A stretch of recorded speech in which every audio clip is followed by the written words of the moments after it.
We want to be able to just eat what we want and what our body is craving without restriction and in the perfect amount without having to think about it. What you might not realize is that intuitive eating is actually a very advanced form of eating. Hello, friends, and welcome back to the Sweat Simple podcast. My name is Brooks Herbis, and I'm an online fitness, nutrition, and mindset coach who's here to help you simplify and make sense out of the all too confusing fitness and nutrition industry.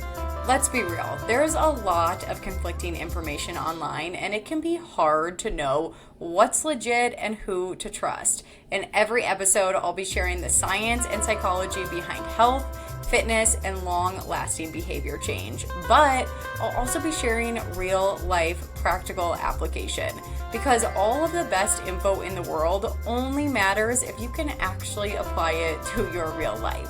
So grab a coffee, water, glass of wine, or lace up your walking shoes, and let's dive in. Hello, you guys, and welcome back to the Sweat Simple podcast. To peel the curtain back, give you guys a little behind the scenes look.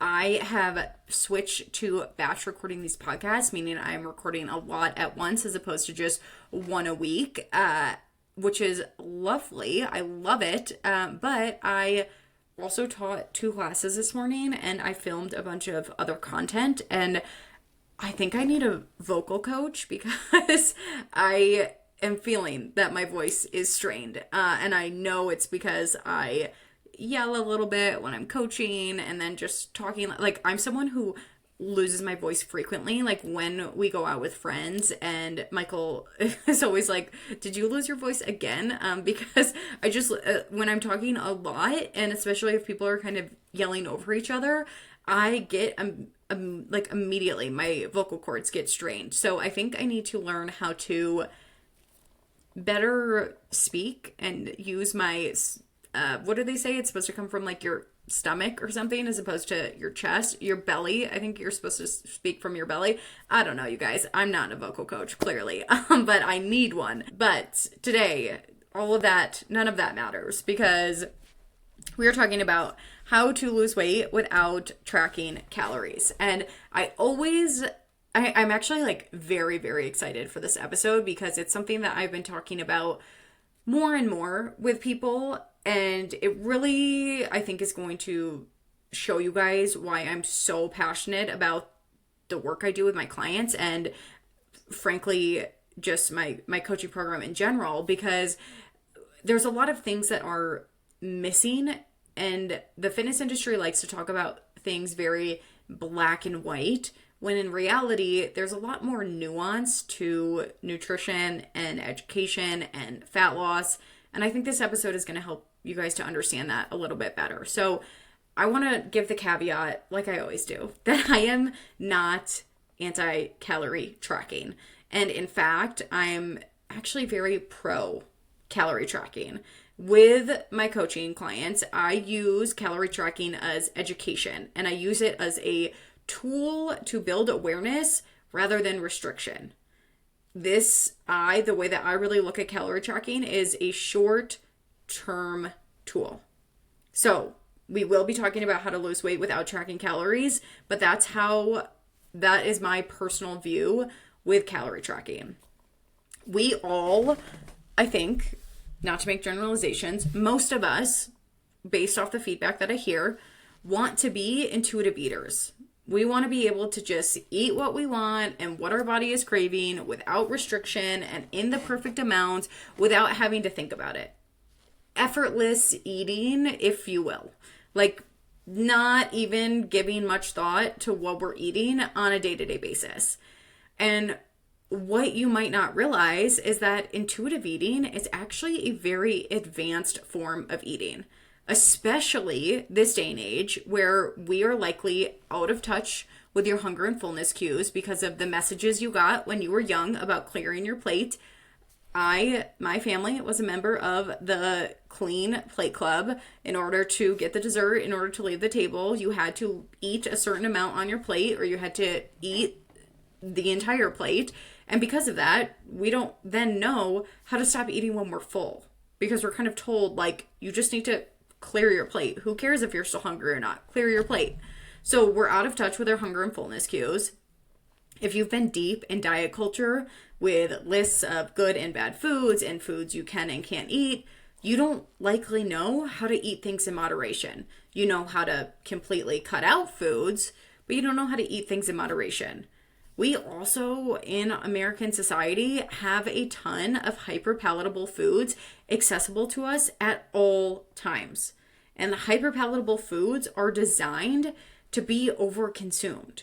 This is something our ancestors didn't have to deal with. So when we talk about intuitive eating, we're talking about all these things that we never had to deal with in the past. You might also lack education around what a proper portion size looks like for your body and how to even properly fuel your body.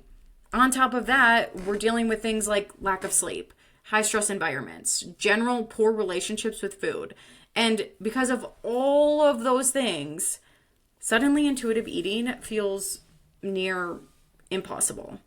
And really, before we can, okay, I should pause right here because there is intuitive eating at its core was actually designed to help people recover from eating disorders. That is not the intuitive eating that I'm talking about today. I am talking about intuitive eating as most of us think about it, as effortless eating, as being able to eat what we want, when we want it, without restriction, without even thinking about it. That's how we're thinking about intuitive eating today. And really, before we can think about that and before we can eat effortlessly, we need to tackle all of the above first. Everything I just talked about, those hunger and fullness cues, the education, the poor relationship with food, in order to get to that place of eating effortlessly, we need to tackle all of that first. And to start helping with this, I like to start my clients off with education and with the awareness piece. So you guys might know I have a proven 4-step framework that I use to help all my clients lose fat and keep it off for good. And this awareness and education piece is the first step in the framework. Now, for most of my clients, that is where calorie tracking comes in. It is a temporary tool to start giving you the education so that eventually you don't need it and you can become a more intuitive eater.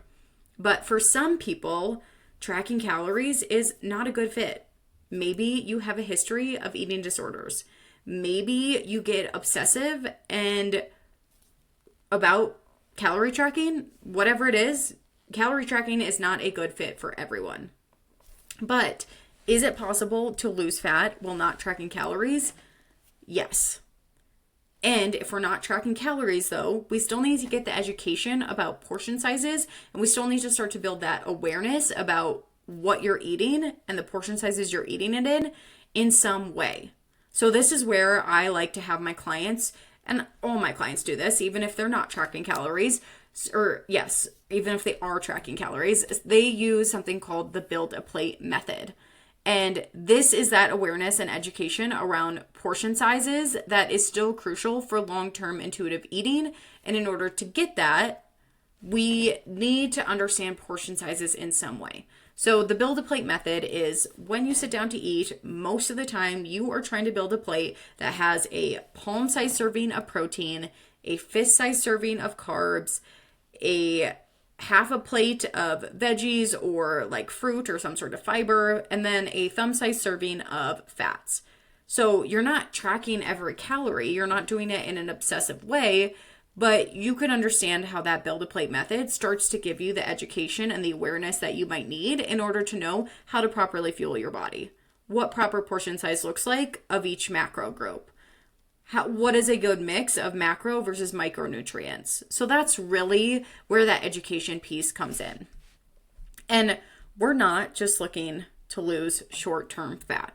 You want these results for life, which means we also need to start to improve your relationship with food and get back in touch with your hunger and fullness cues. This is crucial to fat loss process, whether you're tracking calories or not. If you want to eat effortlessly moving forward and have these results for life, this is the next part of the process. So you've gotten the awareness and the education, whether you're tracking calories or not. Now we need to start to improve your relationship with food. Get back in touch with your hunger and fullness cues. And this is really where mindful eating comes in. So mindful eating is a way to slow down and become more aware about how you're feeling before, during, and after you're eating.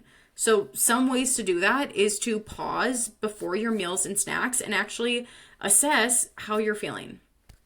Are you eating this thing out of true hunger? Are you feeling emotional? Are you feeling stressed? Are you feeling content? And then after our meals, how are you feeling after? Are you overly full? Are you feeling content? Are you still hungry?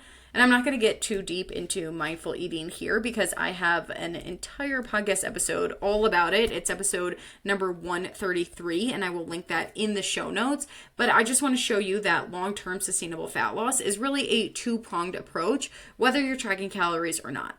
First, we need to build the awareness and we need to build the education around what proper portion size looks like for our bodies because many of us don't even know that. So, how are we supposed to eat intuitively if we don't even know what we're supposed to be eating? So, we need to understand that first. We need the education first.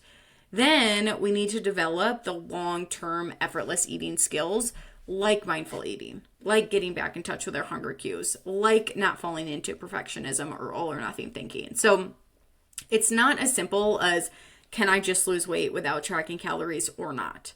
It's not just as simple as, can I just eat intuitively and hit all my goals and be totally fine?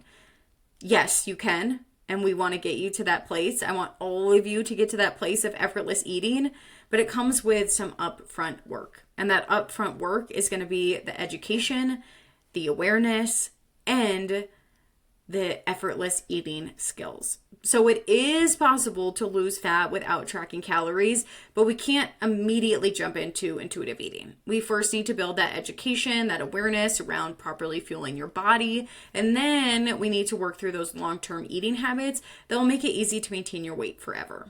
So I hope that this episode gave you a better understanding of what are the steps that I need to take in order to eventually no longer need any of this, to no longer need tracking calories, even if I'm doing it right now. And how can I lose weight, even if I don't want to be tracking calories? So thank you guys so much for tuning in. I really appreciate it when you are here and listening every single week. If you haven't already, please be sure to leave a review or share this episode on your stories, especially if this was something that you found to be helpful. I pick one person every month to win a 60-minute fitness and nutrition audit with me. So if you leave a review, you will be eligible to win that. Next week, we are talking all about your values, your ideal life, and the guilt you might feel while you're not acting in a way that's actually in line with those values. So thank you guys so much for listening, and I will talk to you all next week.